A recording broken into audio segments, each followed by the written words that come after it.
ہوا کا زور ختم ہوتے ہی بارش کا دم خم بھی ٹوٹ گیا۔ اب ہلکی ہلکی پھوار پڑ رہی تھی۔ مطلع ابھی بھی ابر آلود تھا اور مشرقی سمت بادلوں کی گرج چمک سے تاریک رات کا دل دہل دہل جاتا تھا۔ لاہور کی اس اضافی بستی پر ہو کا عالم طاری تھا۔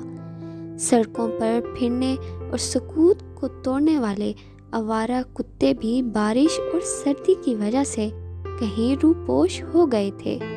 پکے مکانوں اور قلعہ نما کوٹھیوں کے آگے پیچھے مچلنے والی کچی پکی سڑکوں پر پانی جمع تھا۔ کہیں کہیں سڑکیں بارش کا مقابلہ سینہ تانے کر رہی تھیں۔ پانی ڈھل کر کناروں پر آ گیا تھا اور کنارے کنارے اگے ہوئے درختوں اور بجلی کے کھمبوں سے ٹکرا کر ڈھلانی راستے پر نالے کی صورت میں بہہ رہا تھا۔ منہ زور ہوا اور پرزور بارش سے موسم بالکل بدل گیا تھا۔ خوشگوار سردی بھی طاری ہو گئی تھی۔ وہ پتلون کے پائنچے اٹھائے، کوٹ کے کالر چڑھائے، محتاط قدم رکھتا کیچڑ سے بچتا بچاتا سڑک عبور کر کے گیٹ میں داخل ہوا۔ چمن عبور کرتے ہوئے اس نے گھر پر نگاہ ڈالی۔ سب بتیاں گل تھیں، غالباً گھر والے سو چکے تھے۔ اس نے برآمدے کی بتی جلائی۔ چپس کا گلابی فرش چمک اٹھا۔ کیچڑ سے لتھ پتھ بوٹ فرش کو داغدار کرتے ہوئے دروازے تک پہنچے۔ گیلے گیلے پیشانی پر جھکے ہوئے بالوں کو اس نے ایک جھٹکے سے پیچھے ہٹایا۔ اس نے صاف شفاف فرش پر کیچڑ کے داغ دھبے دیکھے۔ ایک انوکھی سی مسکراہٹ اس کے لبوں پر دوڑ گئی۔ اس کی آنکھوں میں عجیب سی چمک آ گئی۔ بڑے مصورانہ انداز میں وہ آگے بڑھا اور ڈرائنگ روم کے بیرونی دروازے سے لگی برقی گھنٹی پر ہاتھ رکھ دیا۔ ٹن ٹن ٹن ٹن ٹن ٹن ٹن گھنٹی کی آواز پورے گھر میں گونج گئی۔ وہ گھنٹی کو مسلسل دبائے گیا۔ آواز گونجتی رہی اور رات کا سناٹا اس تیز آواز سے ٹوٹتا رہا۔ اس نے اندرونی دروازہ کھلنے کی آواز سنی اور پھر ڈرائنگ روم کی بتی روشن ہوتے بھی دیکھی۔ کوئی چپل گھسیٹتا دروازے کی طرف بڑھ بھی رہا تھا۔ چٹکی کے گرنے کی آواز بھی آئی، لیکن اس نے اپنا ہاتھ گھنٹی سے نہ اٹھایا۔ ٹن ٹن کی آواز، تیز اور مسلسل آواز نے گھر کے ہر فرد کو نیند سے چونکا دیا۔ کھٹاک سے دروازہ کھلا۔ 60 سالہ مجید نے اس کے سراپے کو گھور کر دیکھا۔ غصے سے اس کی آنکھیں سرخ تھیں۔ کوٹ کو پیچھے ہٹائے پتلون کی جیبوں میں ہاتھ دیے۔ بڑے بے فکرانہ انداز میں وہ اندر داخل ہوا۔ بڑبڑاتے ہوئے مجید نے برآمدے کی بتی گل کر کے دروازہ بند کر دیا اور قہر آلود نظروں سے اسے دیکھتے ہوئے غرایا۔ یہ وقت ہے گھر آنے کا؟ آصف نے جواب دینے کے بجائے صرف سر اٹھا کر اسے دیکھا۔ مجید کو غصے سے بے قابو ہوتے دیکھ کر اس کی آنکھوں کی چمک اور بڑھ گئی۔ لبوں کا تبسم واضح ہو گیا۔ نڈر، ڈھیٹ اور ہڈ حرام بچے کی طرح وہ سینہ تان کے کھڑا ہو گیا۔ مجید اس کے گستاخانہ رویے سے جل اٹھا۔ جانتے ہو کیا بچ رہے ہیں؟ وہ غصے سے بل کھاتے ہوئے گرجا۔ 12 بڑے سکون سے آصف نے جواب دیا اور اپنے کیچڑ سے بھرے ہوئے بوٹوں کے تلوے پورے اطمینان سے چمکیلے قالین پر رگڑ کر صاف کرنے لگا۔ وحشی! مجید اس حرکت پر بل کھا کر رہ گیا۔ تنفر کا لاوا اس ایک لفظ میں سمویا تھا۔ اس کے ہونٹ غصے سے تھر تھرا رہے تھے۔ آنکھوں سے شعلوں کی برسات ہو رہی تھی۔ ایک لمحے کو آصف نے گردن موڑ کر مجید کو گھورا۔ کالی کالی گہری اور خوبصورت آنکھیں شعلہ فشاں ہو گئیں۔ جوان خون میں ابال اٹھا۔ اس کا جی چاہا اس بوڑھے خوسٹ کا سر دیوار سے ٹکرا کر پاش پاش کر دے۔ گنوار، بدتمیز! مجید اس کی ذہنی کیفیت سے قطعاً بے خبر غصے سے گرج اٹھا۔ میں خاموشی سے تمہارا منہ دیکھے جا رہا ہوں، اور تم بڑھتے ہی جا رہے ہو۔ میں تمہاری یہ گستاخانہ حرکتیں برداشت نہیں کر سکتا۔ میں تم سے تنگ آ چکا ہوں۔ تم میرے ذہن سے تپتے ہوئے انگارے کی طرح چمٹے ہوئے ہو۔ میرا سکون تم نے غارت کر دیا ہے۔ آصف کے چہرے کا تناؤ ڈھیلا پڑ گیا، پینچے لبوں پر پھر وہی تبسم لہرایا، آنکھیں پہلے سے زیادہ چمک اٹھی۔ فتحانہ انداز سے اس نے مجید کو دیکھا۔ وہ اسے اس مجرم کی طرح لگا جس نے سزا کی مصیبتوں کے بعد اعتراف گناہ کر لیا ہو۔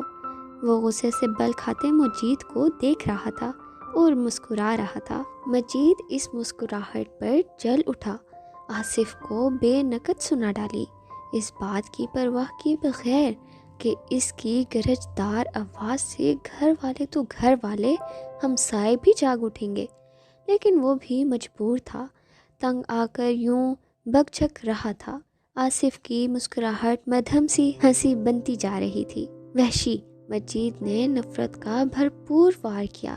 آصف کے ہونٹوں سے تبسم ایک بار پھر غائب ہو گیا، اس پر بھی وہی طوفانی کیفیت لہرائی۔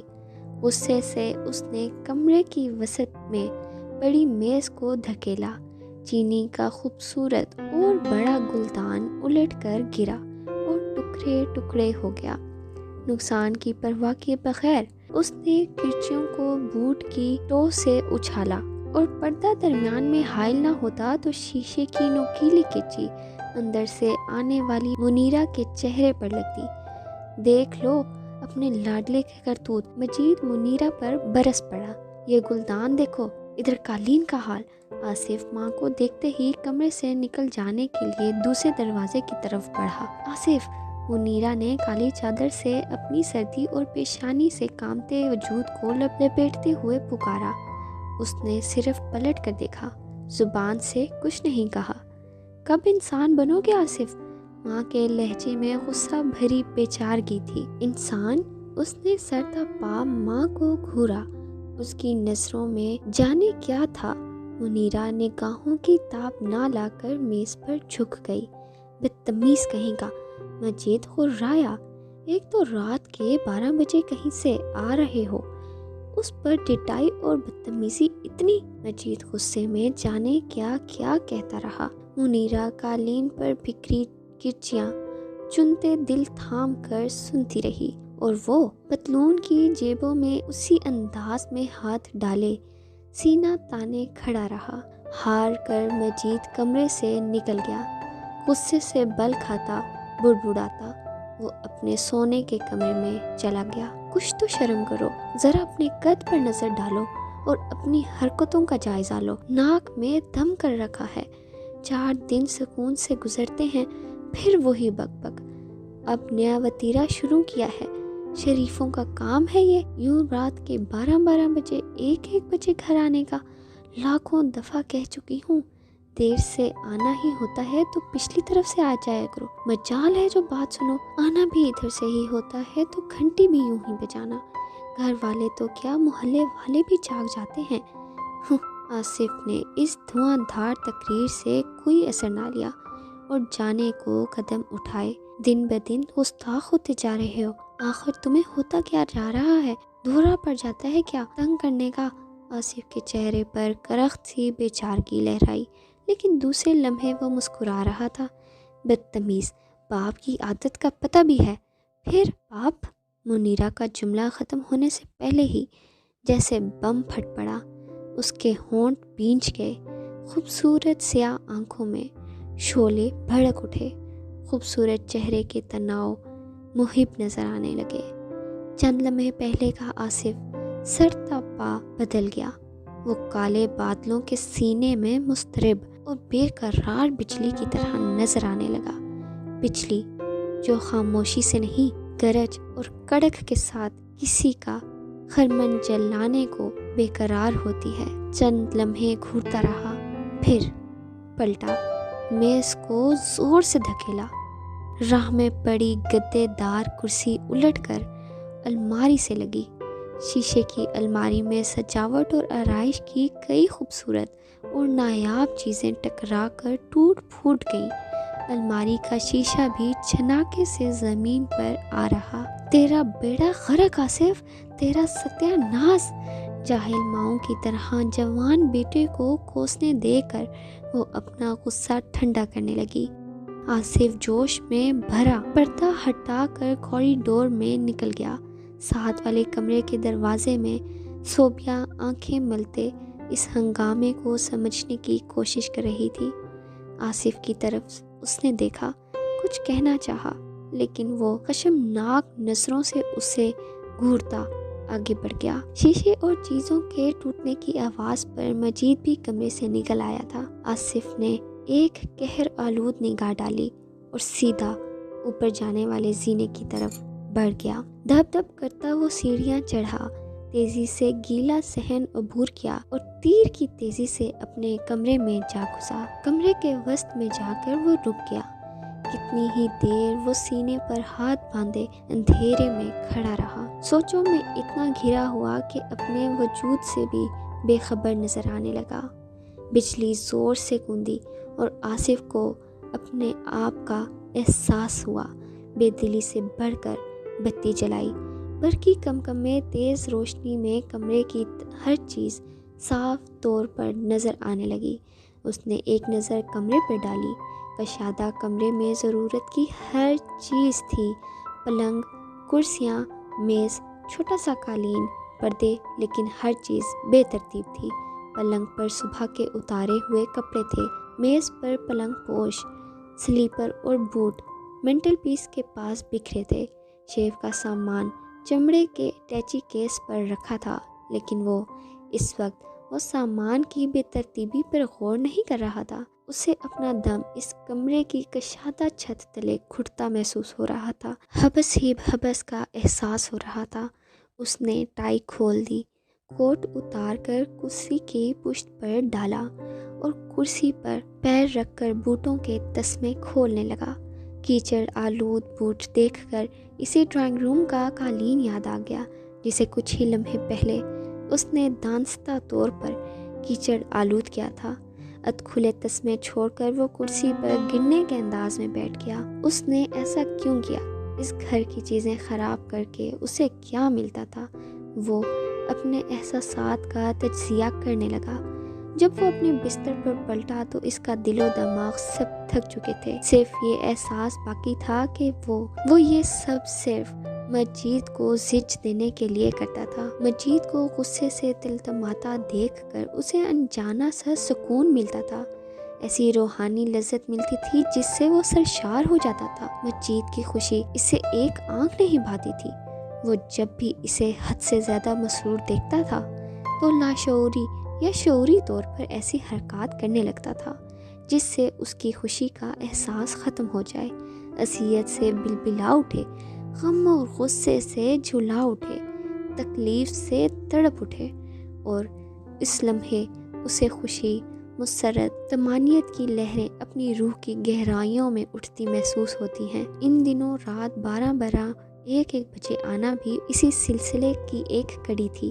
گھنٹی مسلسل بجا کر نیند سے بیزار کرنا بھی اس عمل کا ایک حصہ تھا، اور جب مجید غصے سے کھول کر پھٹ پڑا تھا تو اسے خوشی کا وہ لمحہ میسر آ گیا تھا جس کے لیے وہ اسے تنگ کر رہا تھا اور جس کے لیے اس کی روح بے چین تھی۔ اس کے اس دورے کے متحرک اکثر کوئی معمولی سی بات یا واقعہ ہوتی۔ پچھلے ہفتے عامر کا لندن سے خط آیا تھا۔ اس نے اپنا پہلا انجینئرنگ کا امتحان کامیابی سے پاس کیا تھا۔ مجید اس کا خط روشن اور مسرور چہرے سے منیرہ کو پڑھ کر سنا رہا تھا۔ نیلے لفافے کی عبارت اس کے گوش گزار کر رہا تھا۔ ایئر میل کا نیلا لفافہ آصف کے ذہنی تناؤ کا باعث بن جایا کرتا تھا۔ اس لفافے سے اس دفعہ مجید کی مسرتوں کا سر چشمہ پھوٹتے دیکھ کر وہ بے قرار ہو گیا تھا، اور یوں ہفتہ بھر دیر سے گھر لوٹ کر مجید کو ستا کر جیسے اس نے اپنی اس بے قرار آنچ کو پانی کے چھینٹوں سے ٹھنڈا کر لیا تھا۔ ایسا کیوں تھا؟ اس کیوں کا جواب 16-17 سالوں کے طویل سپنوں پر محیط تھا۔ رات گناہ گار دل کی طرح تاریک تھی۔ بادلوں کی محب گرج چمک سے دل دہل دہل جاتا تھا۔